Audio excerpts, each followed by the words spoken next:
Let me switch gears here, Mr. Fearmonger. Fearful father. No, you know what? We were just talking Fearful in the break. citizen. We're talking in the break. I think you and I, we may disagree on issues, but we both see the same outcome. Well, here's the problem. Here's the thing, as far as I see it, and I discuss a little bit about it in the new book. In the new book. What's the name of that book? Up till now. Get out of here. No, available everywhere. The end sale starting today. Yeah. The premise. My premise is this: nobody knows anything. We don't know anything. Well, sure, 2 and 2 is 4, but not necessarily. And when it gets to theoretical things, like what's the best policy about X, nobody really knows. Right. We're all guessing. But we know that what you're doing now isn't working. Mm-hmm. So let's try something else. Your solution may be just as good as mine, as long as it's not following exactly what we're doing now, because what we're doing now is not working. Sure. In any phase of anything, it's not working. Go to something else. I don't think anybody has a lock on what to do. I mean, nobody really knows. But at least reformation and as clean air and reasonable thinking. Here's how I see an issue. Oh, well, here's how I see an issue. Let's put it to a vote and make it clean. But you can't have, you know what I'm surprised by, Bill, is a lot of people come on my show and they will say, you're really reasonable. I talked to you and I thought for sure you were X, Y, or Z. And, wow. And I say the same thing about them. Wow, you're not like we spend so much time dividing each other. There's only been one person that has been on this show that I couldn't find a common point in because he just had such a strong agenda. Who was that? Who was that? Bill Shatner. No, RFK. RFK Jr. I'm a corporate toady. I said, are you out of your mind? Look, I agree on this, and this. He's really impassioned about the right things, by the way. But look, sometimes you need those leaders. Leaders. Look, if you want to talk about global warming here, I don't want to get bogged down on this. But look, I think there's a way to reach out with people. I think that the ideas of where we go next are not settled. So let you talk to me about getting off of foreign oil. Great, man. I want a moonshot. Get us off oil. Let's do it. But let's make sure that we're working together on it. But one side can't talk. The other side is either racist or stupid or a corporate toady or whatever it is. We've got to get rid of that. But, it doesn't matter what you and I say. It matters what the politicians, people who we elect, say. So it's the people who we elect. So when do you think America finally says, because I got to tell you, I think, what did we have? 700 people running for president, and we're down to 3 people that I think everybody in the nation goes, what are we spending? $1 billion? $1 billion. It's grotesque. Yeah, no, but and it's not over. Yeah, well, we haven't had the elections yet. We're just trying to get who the candidates are. So what is the thing that's going to happen to where you say... You could think that the election costs $2 billion. It's possible. $2 billion to elect somebody. That's absurd. When people are starving, why don't we make an election for a period of time, 6 months, debate the issues, never mind the people. I don't care what their sex lives are. What has that got to do with anything? Tell me how you're going to solve something. You tell me how you're going to solve something. And I, as a citizen, will say, that sounds better. I'm voting for him. And that's a fair election. But don't give me he said and she said. That's crazy. How do we get there? That's what I want. That's what I think everybody in America wants. The citizens of the United States have to take hold of it. That's what elections are about. And you've got to elect the people you think are sensible. That's what you've got to do. Okay. Let me flip this around on you. Yeah. I watch your show. Boston Legal. Love Boston Legal. Think you're brilliant. Really think you're brilliant.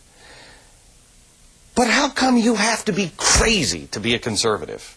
Why is the only damn conservative on the show nuts? See, now you've just walked right into your own trap. So what if there's a conservative? What is conservative? Conservative used to be something else, right? I mean, conservative used to be lower taxes. Come on, man, wait a minute. nuts. Conservative used to be no debt. I mean, the two lines of conservative and liberal have been mixed up. But you're shooting people in the eye. Come on. That's crazy crafty. At times, the guy's not crazy. Oh, no, I know.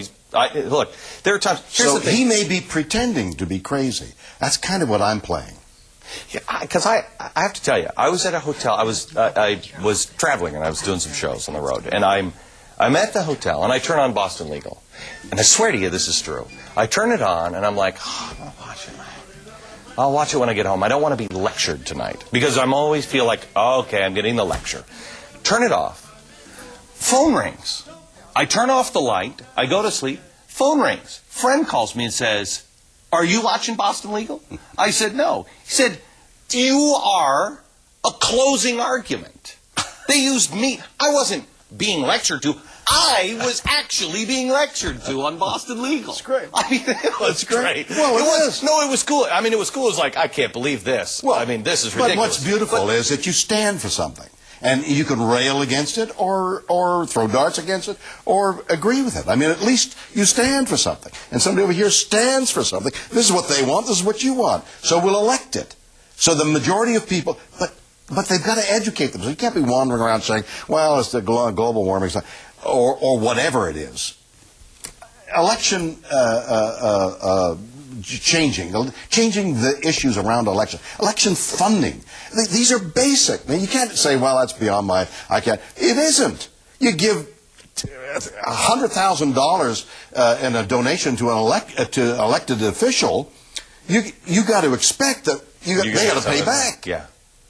That shouldn't be allowed. You can't pay back. This is a democracy. Now that's theoretical and sophomoric. But in a way it isn't. It's the way I saw from Canada this country running. And every time that we came to a crisis, I'd feel in the bottom of my heart, like I know it's going to happen now, America will come out of it. But you have to have the education to do that. Our educational system is bizarre. In the 30s or 40s of countries in the world, how is that possible? We've got billions of dollars we're throwing at it. Why isn't it better? Because that's the problem. We're throwing billions of dollars at it. We have, you know what? You know I'm a religious man. I believe we are violating the commandment of worshiping other gods. We are worshiping. We are worshiping fame, and we are worshiping money. God is not punishing us. I'm not saying that. No. Listen to me. I'm not saying that. Well, it's what you seem to be saying. You seem to be saying we're worshiping bad gods, so we have bad education. No. We are worshiping fame. We are worshiping money. We are dedicating our life to the pursuit of money, the pursuit of fame, instead of looking at others and trying to help others and trying to get an education. Parents are not following through on their basic responsibility of rearing their children. I'll play devil's advocate. All right. You can't be. It's difficult to be kind to the neighbor if you're starving. Nobody's starving in America. Wait a minute. Yes. What do you mean nobody's starving? Nobody's starving. Are you serious? Are you crazy? Millions of kids go to bed hungry. Millions of kids. There are starvation. I want the staff to give me the stat. stat. Starvation going on in this country. There are have-nots in this country. There are have-nots, but it's not Ethiopia. For the love of Pete. But in context, in Ethiopia, they don't get commercials saying, this drive was what they tried to do in the 1980s with Gorbachev. He tried to show the plight from 60 Minutes in America, and you know what happened? It worked the opposite. People in Russia stood up and said, I want to be poor in America. Our poor here in America have it great in comparison to the rest of the world. And still they can't get health care. Still they can't get taken care of. They have to go without medication. But we have built a society that is all about taking care of someone else.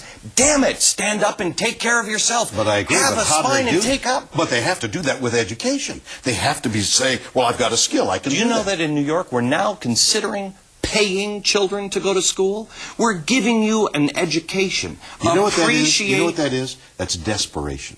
What is the solution to being the richest country in the world and one of the worst educational systems? What is the answer to that? Is it more money for the teachers?